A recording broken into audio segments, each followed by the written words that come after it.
মনটাকে বুঝাও রে বাবা, কয়দিন আর দুনিয়াতে বাঁচবা? ওই ঢাকার শহরে আগুনের ভেতরে কান্নার আওয়াজ তুমি দেখার পরেও কেন একটু চিন্তা করো না? মা বাবা কোনোদিন তো স্বপ্নেও ভাবে নাই আমার ষষ্ঠ শ্রেণীর সন্তানটা মরে যাবে, আমার চতুর্থ শ্রেণীর সন্তান দুনিয়া থেকে চলে যাবে। ওই সন্তানগুলো কখনো ভাবে নাই। বাবারে কয়, বাব্বু দোয়া করিও আমি লেখাপড়া করে ডাক্তার হব, ইঞ্জিনিয়ার হব। কিন্তু আমার মালিকের আদালতে হিসাব মিলানো হয়ে গেছে, দুনিয়া থেকে চলে যাবে, ডাক্তার আর হতে পারবে না, ইঞ্জিনিয়ার হতে পারবে না। মা বাবা চোখের পানি ধরে রাখতে পারে না।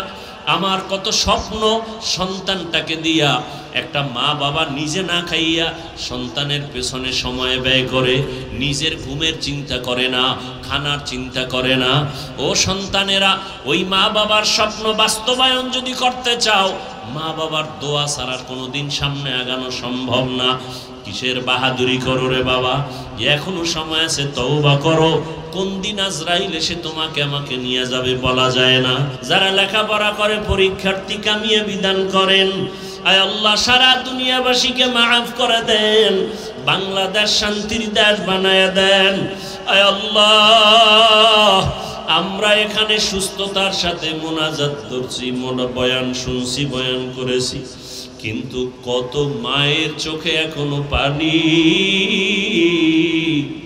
ঢাকার শহরে গতকালের ঘটনা কেউ বরদাস্ত করতে পারে না। কত মায়ের ঘুম হারাম হয়ে গেল। আয় আল্লাহ, তাদের কলিজাটা ভেঙ্গে চূর্ণ বিচূর্ণ হয়ে গেছে। অনেকে সন্তানের খোঁজও এখন পর্যন্ত পায় নাই। ও আল্লাহ, যারা দুনিয়ার থেকে চলিয়া গেল, আয় আল্লাহ তাদেরকে শাহাদাতের উচ্চ মর্যাদা দান করেন। আয় আল্লাহ, মা বাবা আত্মীয় স্বজন যারা চোখের পানি ফেলে কান্না করতেছে, আয় আল্লাহ তাদেরকে সাবিরিনদের অন্তর্ভুক্ত বানায় দেন। আয় আল্লাহ, তাদের ধৈর্য ধারণ করার তৌফিক দান করেন। সন্তান হারা, মা হারা, বাবা হারা, ভাই হারা, আয় আল্লাহ যে যাকে হারাইয়া অসহায়, কুদরতের দ্বারা তাদেরকে উত্তম নিয়ামত দান করেন। আয় আল্লাহ, বাংলাদেশ শান্তির দেশ বানায়া দেন, জুলুম থেকে দেশ ও জাতিকে হেফাজত করেন। তওবা করো আর মনেরে বুঝাও, আমার মতো যুবক যদি স্কুল কলেজে পড়িয়া নামাজ পড়ে আমি পারবো না কেন?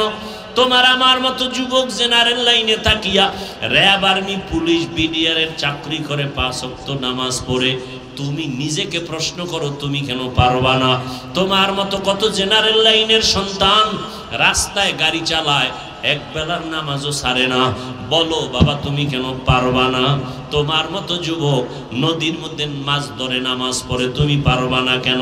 এরে আমার কলিজার যুবক বাবারা, একটু নজর করিয়া দেখো, তোমার মতো কত যুবক স্কুল কলেজে পড়িয়াও 5 বেলার নামাজ পড়ে, আছে না নাই? বাস আর কোনো নতুন ওয়াজের দরকার নাই। এতটুকু ওয়াজ তোমার অন্তরে ঢুকাও যে তোমার মতো যুবক জেনারেল লাইনে থাকিয়া স্কুল কলেজে পড়িয়া যদি 5 বেলার নামাজ পড়তে পারে, তুমি তোমার বিবেককে প্রশ্ন করো তুমি পারো না কেন? অবশ্যই তোমার উপরে আল্লাহ বেজার। এখন কি করার? একটাই পথ, আল্লাহ তওবার দিকে ডাকতেছেন, তুমি তওবা করো, জীবনের সব গুনাহ মাফ। মনটাকে বুঝাইয়া দাও, সারা রাত বয়ান শুনে কি লাভ হবে? মাঠ ভর্তি মুসলমানের অভাব নাই, কিন্তু অবস্থা যদি এমন হয় ফজরের নামাজেও নাই, জোহরেও নাই, আসরেও নাই, মাগরিবেও নাই, এশায়ও নাই, এই বয়ান শুনে কি লাভ হবে? আল্লাহ বলেন, ইয়া আইয়ুহাল্লাযীনা আমানুত্তাকুল্লাহা হাক্কা তুকাতিহ, ও মুমিন তোমরা আল্লাহকে ভয় করো, ভয় করার মতো হক আদায় করে। ওয়ালা তামুতুন্না ইল্লা ওয়া আনতুম মুসলিমুন। মরণ লাগবে নি? কথা বলেন না কেন? আল্লাহ সতর্কবাণী করে দিলেন, এই মুমিন, মুসলমান না হওয়া পর্যন্ত মরণের বিছানায় যাইও না, মৃত্যুবরণ করিও না। রহমতের নবী বলেন, আলা সাবধান হে উম্মত, কুল্লুকুম রাইন, তোমরা প্রত্যেকেই দায়িত্বশীল। অকুল্লুকুম মাসউলুন আন রাইয়াতিহি, আল্লাহর কাছে দায়িত্বের কারণে জবাবদিহিতার কাঠগড়ায় দাঁড়াতে হবে, রেডি থাকো। নবীজি হাদিসটা শুনাইলেন, সাহাবায়ে কেরাম প্রশ্ন করলেন, ইয়া রাসূলুল্লাহ, দায়িত্বশীল কে কার উপর? নবীজি বিস্তারিত বলতে থাকলেন, দায়িত্বশীল কে? বলে অধীনস্থদের যিনি গার্ডিয়ান, তিনি অধীনস্থদের জন্য দায়িত্বশীল। প্রত্যেকটা সন্তান মা বাবার অধীন, প্রত্যেক মা বাবা সন্তানের উপরে দায়িত্বশীল। প্রত্যেক স্ত্রী স্বামীর অধীন, প্রত্যেক স্বামী স্ত্রীর জন্য দায়িত্বশীল। প্রত্যেক শিক্ষক ছাত্র ছাত্রীদের জন্য দায়িত্বশীল। মসজিদের মুসল্লিদের জন্য ইমাম খতিব দায়িত্বশীল। কমিটি না, এই মসজিদের মুসল্লিদের দায়িত্বশীল ইমাম এবং খতিব। তা কমিটি কেন? কমিটি দায়িত্বশীল বিল্ডিংয়ের। কিসের? বিল্ডিং সুন্দর করবে, ফ্যান লাগবে, এসি লাগবে, ইমামের বেতন বাড়ান লাগবে, এই কাম কমিটির। মুসল্লিদের দায়িত্ব উম্মতের উপর, মুসল্লিদের দায়িত্ব আলেম ইমাম খতিবের উপরে। কিন্তু ওই যে একটু আগে বললাম, ইমাম খতিব কি দায়িত্ব পালন করবে? কমিটি পুরাটা দায়িত্ব নিয়ে বসে আছে, ইমামকে জিম্মি করে রাখছে। আর ইমাম সাহেব দুর্বল অবস্থায় বসে আছে। কেন? যে শিয়ালের হাতে মুরগি আমানত, সমস্যা, কিছু বলা যাবে না, বললেই বিপদ। আল্লাহ আমাদের সবাইকে সহি বুঝ দান করে। আর একজন সাহাবী জিজ্ঞাসা করলেন, ইয়া রাসূলুল্লাহ, অধীনস্থ যারা তাদের দায়িত্বশীল গার্ডিয়ান, আমার অধীনেও কেউ নাই, আমিও কারো অধীনে নেই, আমি একা, মা নাই, বাবা নাই, ছেলে মেয়ে স্ত্রী কিচ্ছু না, আমি একা, আমার কোনো দায়িত্ব আসেনি। রহমতের নবী বললেন, আপনি আপনার অঙ্গ প্রত্যঙ্গের দায়িত্বশীল। আল্লাহ দুটো হাত দিয়েছেন, এরও একটা ডিউটি আছে আলাদা। দুটো চক্ষু দান করেছেন, চোখ দুটো আল্লাহ এমনি দেন নাই, ডিউটি আছে আলাদা। দুটো কান দান করেছেন, এগুলোর ডিউটি আছে আলাদা। দুটো পা দান করেছেন, এগুলোর ডিউটি আছে আলাদা। কিয়ামতের ময়দানে আল্লাহর আদালতে এগুলোর জিজ্ঞাসাবাদ করা হবে।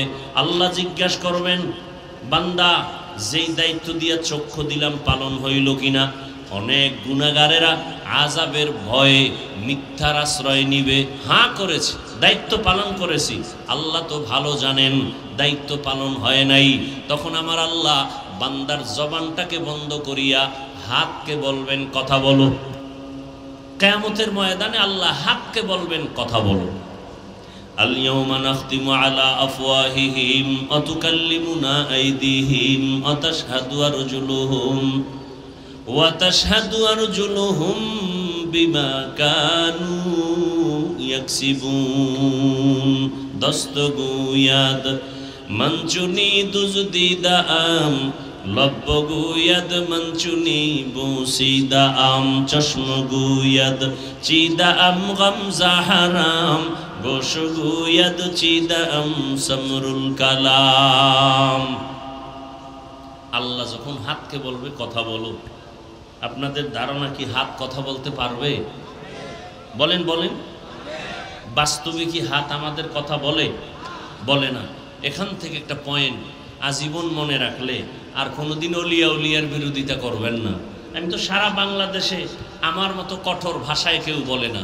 আমি বলি আল্লাহর জাতের কসম, যারা বলে আমরা পীর আউলিয়া মানি না, ওরা কোরআনও মানে না, বুখারী শরীফও মানে না, ওরা ভণ্ড, ওরা বাতেল। ওদেরকে যারা ভণ্ড বলে না তারাও ভণ্ড। তাহলে হাত কথা বলতে পারে না, এটাই বাস্তব। আল্লাহ যদি হুকুম করেন, কুদরতি ক্ষমতা দেন, পারবে না পারবে না? তাহলে এখান থেকে কি পয়েন্ট নিলাম?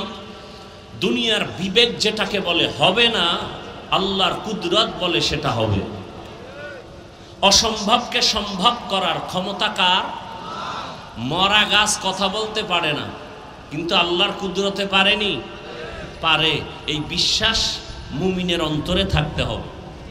যদি থাকে তাহলে আউলিয়ায়ে কেরামের কারামতকে কেউ অস্বীকার করবে না।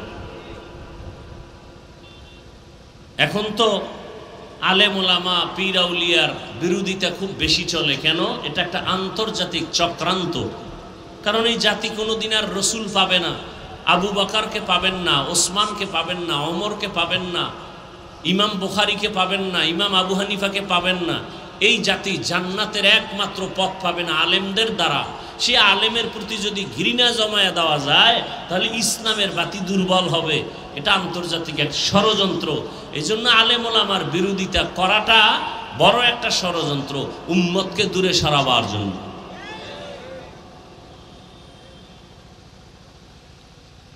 আল্লাহ কিয়ামতের দিন আল্লাহ যখন বলবেন হাত কথা বলো, সাথে সাথে কথা বলা শুরু করবে। ও আল্লাহ, যেই কাজের জন্য হাত দিছো হাতের দ্বারা মা বাবার উপকার করবে, করে নাই। হাতের আঙ্গুলগুলো দিয়া দিয়া কোরআনের লাইনে টেনে টেনে কোরআন পড়বে, পড়ে নাই। চোখ বলবে হে আল্লাহ, দুটো চক্ষু তুমি দান করেছো, মা বাবার চেহারা দেখবে সওয়াব, আলেমদের চেহারা দেখবে সওয়াব, বাইতুল্লাহ দেখবে সওয়াব, আল্লাহর কোরআন দেখে দেখে তেলাওয়াত করবে সওয়াব। কিন্তু এই চক্ষু দিয়া মা বাবার চেহারাটা মহব্বতে দেখে নাই, আলেমদের চেহারা মহব্বতে দেখে নাই, এই চক্ষু দিয়া বাইতুল্লাহর দিকে তাকায় নাই। সারাটা রাত মোবাইল সামনে নিয়া চক্ষু দিয়া তাকায় তাকায়া চোখের জিনা করে করে রাত কাটিয়েছে। কিয়ামতের ময়দানে আল্লাহর কাছে চোখ বলবে, পালাবার কোনো সুযোগ হবে না। আল্লাহর আদালতে বড় জবাবদেহিতার কাঠগড়ায় দাঁড়াতে হবে। এই জন্যই তো জান্নাতের টিকিট হাতে পাইয়া আবু বকর সারা রাত কান্না করেন, ইয়া রাসূলুল্লাহ, হাসরের ময়দানে আল্লাহর আদালতে আমি কি জবাব দিব সেই ভয়ে কান্না করতেছি। অথচ জান্নাতের টিকিট তাদের হাতে রেডি। তাহলে তাদের আমল কত সুন্দর, ইখলাস কত সুন্দর, এরপরেও কান্না করছেন। তাহলে আপনার আমার তো আমলই নাই, তাহলে আপনার আমার কি পরিমাণ কান্না করা উচিত।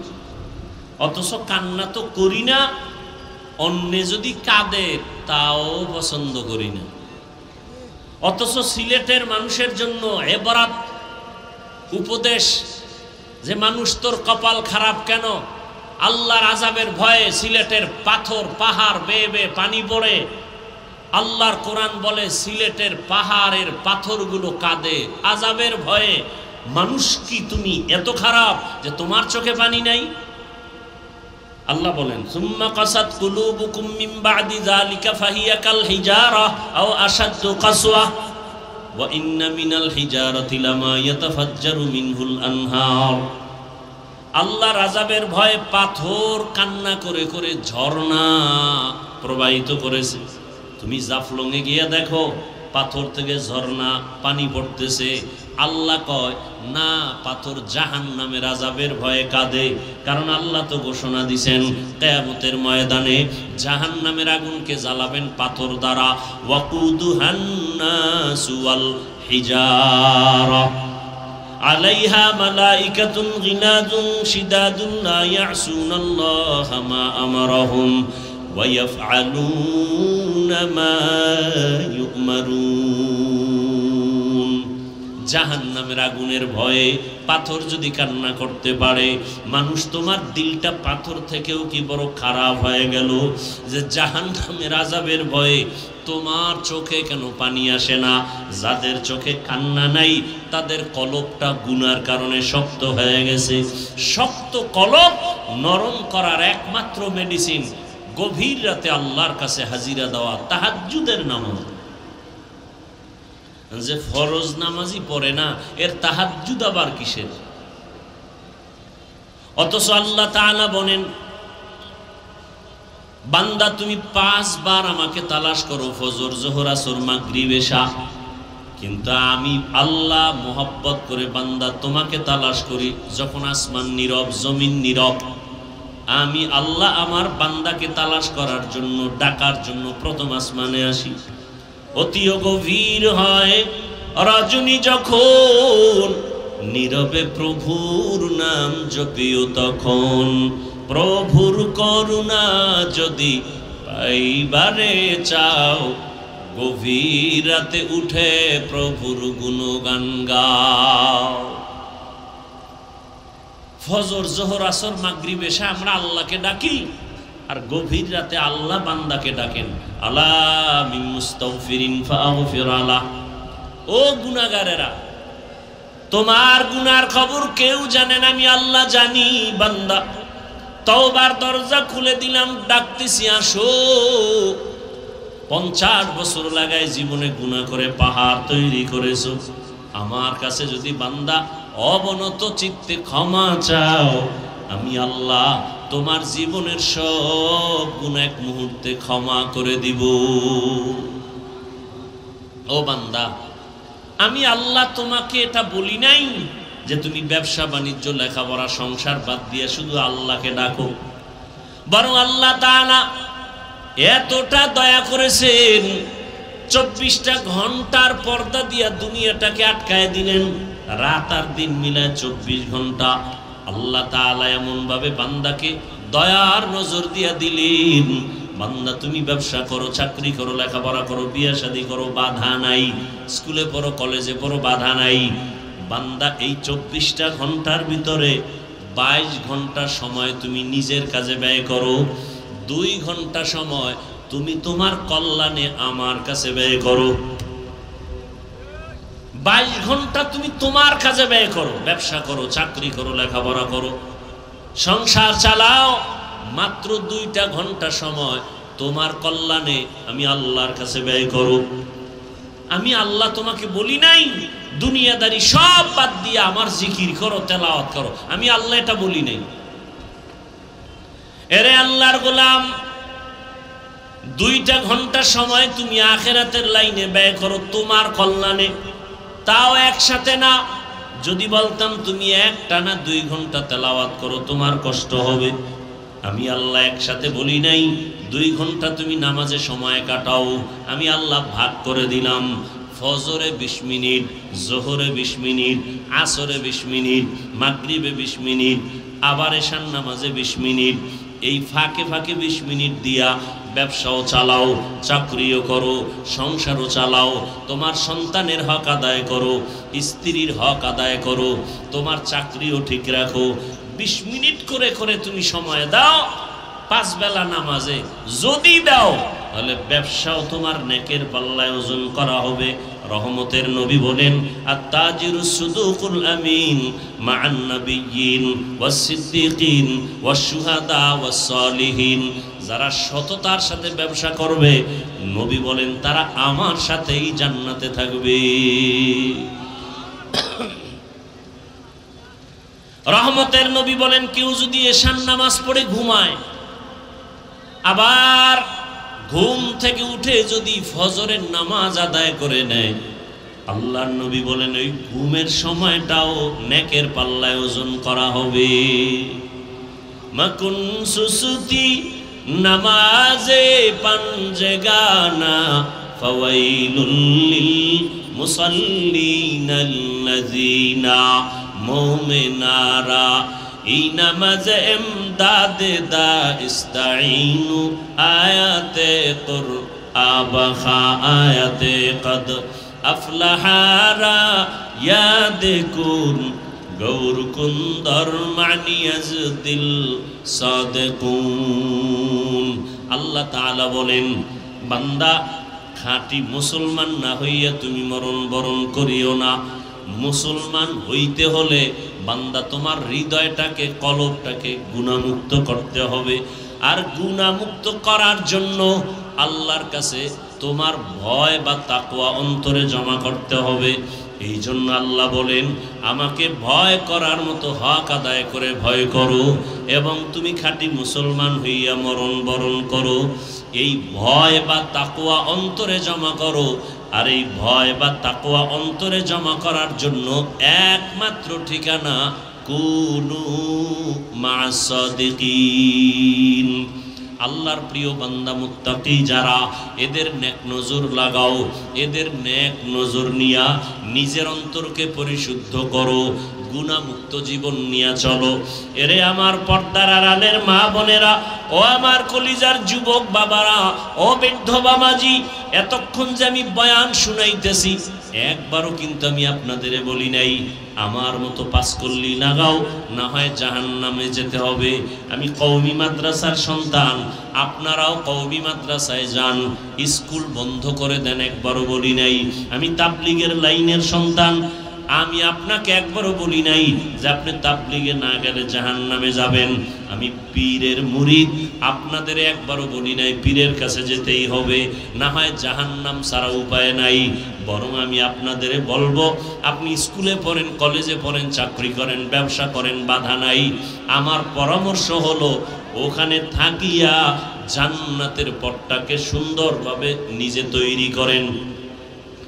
স্কুলে পড়িয়া, কলেজে পড়িয়া, চাকরি ব্যবসা ঠিক রাখিয়া জান্নাত পাওয়ার কি রাস্তা নাই? কথা বলেন না কেন? পর্দার আড়ালের মা বোনেরা, আপনার মতো কত মা কত বোন এখনো আছে পর্দা করে, মোবাইলে সময় নষ্ট করে না, স্বামীর মাল হেফাজত করে, 5 ওয়াক্ত নামাজ আদায় করে। এরে আম্মা জানেরা, আপনারা কেন পারবেন না? বৃদ্ধ বাবাজি, আপনার মতো কত বুড়ারা মসজিদে গিয়া 5 বেলার নামাজ আদায় করে, আপনি কেন পারবেন না? এখনো সময় আছে তওবার দরজা দিয়া। আমার আল্লাহ আপনাকে ডাকতেছেন, বারবার ডাকতেছেন। তওবার দরজা খোলা। আল্লাহকে যদি বলার মতো বলতে পারেন, ও আল্লাহর বান্দারা, আজ এখানে বসে বয়ান শুনতেছেন, আগামীকাল এই টাইম পর্যন্ত সুস্থ থাকার গ্যারান্টি আসেনি? আছে? রাতের বেলা ঘুমায় যাবা, ঘুমের মধ্যে যদি আজরাইল এসে হাজির হয়ে যায়, বলা যায় না। অতএব এখনো সময় আছে, তওবা করো। মনেরে বুঝাইয়া আল্লাহকে মনে মনে বলো, হে মালিক, জীবনে তো গুনাহ কম করি নাই, আমার গুনার খবর আমার জমিনে কেউ জানে না। ও আল্লাহ, তোমার দেওয়া পানি, তোমার দেওয়া বাতাস, তোমার দেওয়া সূর্যের আলো, চাঁদের আলো ভোগ করি, অথচ আবার তোমার সাথেই নাফরমানি করি। কত নামাজ ছাড়লাম, রোজা ছেড়ে দিলাম, দাড়ি কাটলাম, বেপরদায় চললাম, মা বাবার সাথে কত বেয়াদবি, শিক্ষকের সাথে কত বেয়াদবি, ওলামায়ে কেরামের সাথে কত বেয়াদবি। আল্লাহকে মনে মনে বলো, হে আল্লাহ, জীবনে আর কোনোদিন গুনাহ করব না, নামাজ ছাড়বো না, বেপরদায় চলবো না, মা বাবার সাথে বেয়াদবি করব না, শিক্ষকের দোয়া নিয়া, ওলামায়ে কেরামের পরামর্শ নিয়া, নবীজির আদর্শ মেনে জীবন চালাবো। স্কুলে পড়িয়াও নামাজ ছাড়বো না, ডাক্তার হলেও নামাজ ছাড়বো না, ইঞ্জিনিয়ার হইয়াও নামাজ ছাড়বো না, মা বাবার সাথে বেয়াদবি করে বরদোয়া নিবা না। আল্লাহর কাছে যদি মন খুলে বলতে পারো, আল্লাহ তওবার দরজা দিয়া তোমাকে মাফ করে দিবেন। মনেরে বুঝাইয়া তওবা করো, আল্লাহর কাছে এখনো তওবার দরজা খোলা। 2 ফোঁটা চোখের পানি ছেড়ে দিয়ে আল্লাহর কাছে কান্না করিও, আর আল্লাহর কাছে ক্ষমা চাইও। বলেন, ও বান্দা, তুমি যখন চোখের পানি ছেড়ে আমি আল্লাহকে আল্লাহ বলে ডাক দিবা, আমি আল্লাহ তোমার চোখের পানির কারণে জাহান্নামের আগুনকে হারাম করে দিব। জানি না কার কপাল খারাপ আর কার ভালো। নবীজির সামনে এত বয়ান শুনিয়া আবু জাহাল কালেমা পড়ে নাই, আর ওমরের মতো বান্দা নবীকে জবাই করতে গিয়া কালেমাওয়ালা হয়ে গেছে। এর নাম হলো হেদায়াত। আবু জাহাল নবীকে দেখলো, বয়ান শুনলো, কালেমাওয়ালা হলো না, আর 27 বছর বয়সে ওমর রসুলকে জবাই করতে গিয়া কালেমাওয়ালা হয়ে গেল। যেই ওমরের নাম আজও শুনলে মানুষ ভয় পায়। কেউ যদি ঘুমের সময় ডান হাতের এই শাহাদাত আঙ্গুল দিয়া নিজের বুকের উপরে ইশারায় লেখে ওমর, আইন মিম রা, ওমর, এটা যদি লেখা কেউ ঘুমায়, ঘুমের মধ্যে খারাপ স্বপ্ন আর জীবনে দেখবে না। এবার বুঝো ওমর নামটার অ্যাকশন কত। 27 বছরের যুবক তরবারি নিয়ে দৌড়ায়, রসুলকে হত্যা করবে, সেই ওমর কালেমাওয়ালা হয়ে গেল। শয়তান ওমরকে ভয় পায়, এর নাম কফাল। আর আবু জাহাল 13 বছর রসুলকে দেখলো, বয়ান শুনলো, কালেমা তো পড়লই না, বরং বিরোধিতাই করে গেল। হেদায়াত বড় কঠিন। তোমার মতো যুবক স্কুলে পড়ে, নামাজ পড়ে, অথচ তুমি বয়ান শুনিয়াও পড়ো না, বরং তুমি বিরোধিতা করো। বলো নামাজ না পড়লে কি হবে, দিল পরিষ্কার, নামাজ পড়ে লাভ কি? অথচ তোমার লাইনের মতো যুবক জেনারেল লাইনে থেকে নামাজ পড়ে। ঢাকা কলেজে যাও, কলেজে ক্লাস করে, মাথায় পাগড়ি, দাড়ি, বিশাল বড় জামা, মনে হয় মসজিদের কোনো খতিব, অথচ আরবিও জানে না। হেদায়াত, এখনো সময় আছে, তওবা করো। কয়দিন আর বাহাদুরি? চোখের সামনে লাশ আর লাশ, পানির মধ্যে লাশ, গাড়ির নিচে লাশ। সিলেট রোডে এমন কোনো দিন পাওয়া কঠিন যে অ্যাক্সিডেন্ট হয় না, মানুষ মরে না। আল্লাহর কাছে তওবা, অন্তর খুলে যে না, মায়ের সাথে বহু বেয়াদবি করেছি, বাবার সাথে করেছি, শিক্ষকের সাথে করেছি, আর করব না। মানুষকে ভালোবাসো, মা বাবাকে সম্মান করো, শিক্ষকের দোয়া নাও, তাহলে কপাল খুলে যাবে। ইঞ্জিনিয়ার হলেও কপাল খুলবে, ডাক্তার হলেও কপাল খুলবে। আর যদি মা বাবার সাথে বেয়াদবি করে, শিক্ষকের সাথে বেয়াদবি করে, আলেমের সাথে বেয়াদবি করে, ও পাগড়ি 22 হাত লাগাইল, ওর কপাল ঘুরে যাবে। এজন্য আল্লাহ তাআলা তওবার পথে ডাকলেন, ইয়া আইয়ুহাল্লাযীনা আমানুত্তাকুল্লাহা হাক্কা তুকাতিহি ওয়া লা তামুতুন্না ইল্লা ওয়া আনতুম মুসলিমুন। ও হবিগঞ্জের মুসলমান, পর্দার আড়ালের মা বোনেরা, যুবক বাবারা, বৃদ্ধ বাবাজি, আল্লাহর কাছে অন্তর দিয়ে তওবা করেন, আর জীবনে নামাজ ছাড়বেন না, বেপর্দায় চলবেন না। আরে যদি নামাজ না পড়লে আল্লাহ খুশি হয়, একটা দলিল দেখান, আমিও নামাজ ছেড়ে দেই। যদি দাড়ি না রাখলে আল্লাহ খুশি হন, দলিল দেন, আমরাও দাড়ি কেটে ফেলি। শীতের মধ্যে ওযু বানাইয়া নামাজ পড়া কষ্ট, যদি নামাজ না লাগে বলেন, কোরআন থেকে দলিল দেন, আমরা আর নামাজ পড়ব না। সেদিন এক বেয়াদব বলতেছে, নামাজের দলিল তো কোরআনে নাই। মানে এই পরিমাণ কপাল ভরা ধর্মের লাইনে বাড়তেছে সোনার বাংলায়, যা ভাষা নাই বল। মুসলমান বলে নামাজের দলিল তো কোরআনে নেই। চতুর্মুখী ষড়যন্ত্র চলছে শুধু মুসলমানের ঈমানকে ধ্বংস করার জন্য। অতএব যুবক বাবাদেরকে বলবো, এখনো সময় আছে, তওবা করেন। উলামায়ে কেরামের দোয়া নেন, মা বাবার দোয়া, শিক্ষকের দোয়া নিয়ে সামনে আগান। ডাক্তার হলেও যেন সম্মানের চেয়ার অনেক উপরে যায়। আল্লাহর কাছে তওবা করেন মনে মনে। আরে মানুষের অন্তরে একটা শখ থাকে, পার্কে গেলে কি জানি মজা। যুবককে বলবো, তুমি গেছো না, এবার ফিরো।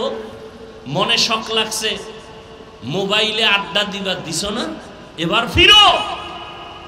মনে শখ লাগছে ঘুরবা, কক্সবাজার বিভিন্ন জায়গায়, গেছো না, এবার ফিরো। আর কত বছর গুনাহ করলে শখ মিটে যাবে? আর হায়াতের বাকি কত? এখনো সময় আছে, ফিরে যাও। আল্লাহ তোমাকে অনেক দামি করে দিবেন। তওবা, আল্লাহ বলেন, বান্দা যখন তওবা করে, দুফোঁটা চোখের পানি ছেড়ে দেয়, আমি আল্লাহ তোর জীবনের সব গুনাহ 1 সেকেন্ডে মাফ করে দিই। অতএব এখনো সময় আছে, তওবা করি। আর জীবনে মা বাবার সাথে বেয়াদবি করব না। কি যুবক বাবারা রাজি আছো?